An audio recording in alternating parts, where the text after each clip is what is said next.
ಇದ್ದೀರಾ ಜನಸೇವಾ Kannada TV news. ಇಂದಿನ ಮುಖ್ಯಾಂಶಗಳಿಗೆ ಸ್ವಾಗತ. ಹಾಸನದ ಜೆಡಿಎಸ್ ಸಂಸದ ಪ್ರಜ್ವಲ್ ರೇವಣ್ಣ ಅವರ ವಿರೋಧವಾಗಿ ಮನೆ ಕೆಲಸದಾಕೆ ಅಪ್ಪ ಮಗನ ಮೇಲೆ ಲೈಂಗಿಕ ಕಿರುಕುಳದ ದೂರು. ಮಗ ಮಾಡಿದ ತಪ್ಪಿಗೆ ಅಪ್ಪನಿಗೆ ಶಿಕ್ಷೆ. ಬಳ್ಳಾರಿ ಲಾರಿ ಪಲ್ಟಿ, ಸ್ಥಳದಲ್ಲೇ ಇಬ್ಬರು ಸಾವು, 30 ಜನರಿಗೆ ಗಾಯ.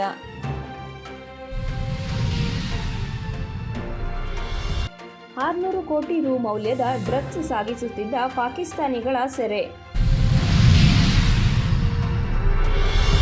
ಚಾಮರಾಜನಗರದ ಬಿಜೆಪಿ ಸಂಸದರಾದ ಶ್ರೀನಿವಾಸ್ ಪ್ರಸಾದ್ ರವರ ನಿಧನ. ಬಿಸಿಲಿನ ತಾಪಕ್ಕೆ ಕೇರಳ, ಕಣ್ಣೂರು ಹಾಗೂ ಪಾಲಕ್ಕಾಡು ಜಿಲ್ಲೆಯಲ್ಲಿ ಇಬ್ಬರು ಸಾವನ್ನಪ್ಪಿದ್ದಾರೆ. ಮೋದಿ ಅವರೇ ಪ್ರಜ್ವಲ್ ರೇವಣ್ಣ ಅದೆಷ್ಟು ಮಹಿಳೆಯರ ಮಾಂಗಲ್ಯಕ್ಕೆ ಕುತ್ತು ತಂದಿದ್ದಾರೆ ಎಂಬ ಲೆಕ್ಕ ಸಿಕ್ಕದೆ ಕಾಂಗ್ರೆಸ್ನ ಪ್ರಶ್ನೆ. ಪ್ರಜ್ವಲ್ ರೇವಣ್ಣರವರ ಲೈಂಗಿಕ ಕಿರುಕುಳ ಪ್ರಕರಣ ನಮ್ಮ ಗಮನಕ್ಕೆ ಬಂದಿಲ್ಲ ಎಂದು ಮುಜುಗರಕ್ಕೆ ಒಳಗಾದ ಜಿಟಿ ದೇವೇಗೌಡರವರು. ಯುವ ಜನರ ಸಮಾವೇಶ, ಪಕೋಡ ಪ್ರದರ್ಶಿಸಿ ಪ್ರಧಾನಿ ಮೋದಿ ವಿರುದ್ಧ ಆಕ್ರೋಶ. ಹಾಸನ ಪೆನ್ಡ್ರೈವ್ ಪ್ರಕರಣ, ಉಪ್ಪು ತಿಂದವರು ನೀರು ಕುಡಿಯಲೇಬೇಕು ಎಂದ ಎಚ್.ಡಿ. ಕುಮಾರಸ್ವಾಮಿರವರು. ಮಂಡ್ಯದ ಬೂದನೂರಿನಲ್ಲಿ ಮನೆ ಬೀಗ ಮುರಿದು 2 ಲಕ್ಷ ಮೌಲ್ಯದ ನಗದು, ಚಿನ್ನಾಭರಣ ಕಳವು. ಕುಶಾಲನಗರ ಕಾವೇರಿ ಸಂಸ್ಥೆ ವತಿಯಿಂದ ಬೇಸಿಗೆ ಶಿಬಿರದಲ್ಲಿ ಭಾಗವಹಿಸಿದ ಮಕ್ಕಳಿಗೆ ವಿಶೇಷ ಬಹುಮಾನ.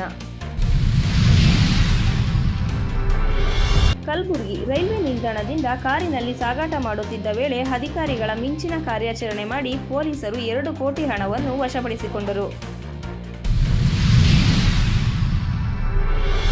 ಮೋದಿಜಿಯ ಅಶ್ವಮೇಧದ ಕುದುರೆಯನ್ನು ಹಿಡಿದು ಕಟ್ಟಿಹಾಕಿರುವ ಧ್ರುವ ರಾಠಿ.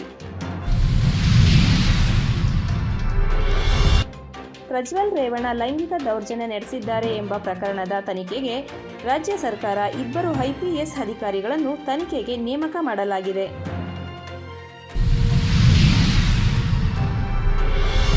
ಪತ್ರಕರ್ತ ಎಚ್.ವಿ. ಪುಟ್ಟಸ್ವಾಮಿ ನಿರ್ದೇಶನದ ಅಂತರ್ಮುಖಿ ಚಿತ್ರದ ಆಡಿಯೋ ಬಿಡುಗಡೆ. ರಾಜ್ಯದಲ್ಲಿ ಬಿಜೆಪಿಗೆ 20ಕ್ಕೂ ಹೆಚ್ಚು ಸ್ಥಾನಗಳು ದೊರೆಯಲಿವೆ, ಬಸವರಾಜ ಪಾಟೀಲ್ ರವರ ಹೇಳಿಕೆ. ಅಲೈನ್ಸ್ ಸಂಸ್ಥೆಗಳು ಸೇವಾ ದಯೆಯಿಂದ ಬೆಳೆಯುತ್ತವೆ, ಡಾಕ್ಟರ್ ನಾಗರಾಜ್ ರವರ ಹೇಳಿಕೆ. ಚಾಮರಾಜನಗರ ಜಿಲ್ಲೆ ಹನೂರು ಸಮೀಪದ ಇಂಡಿಗಾನತ್ತ ಗ್ರಾಮದಲ್ಲಿ ಮತಗಟ್ಟೆ ಧ್ವಂಸ, 36 ಜನ ಪೊಲೀಸರ ವಶಕ್ಕೆ.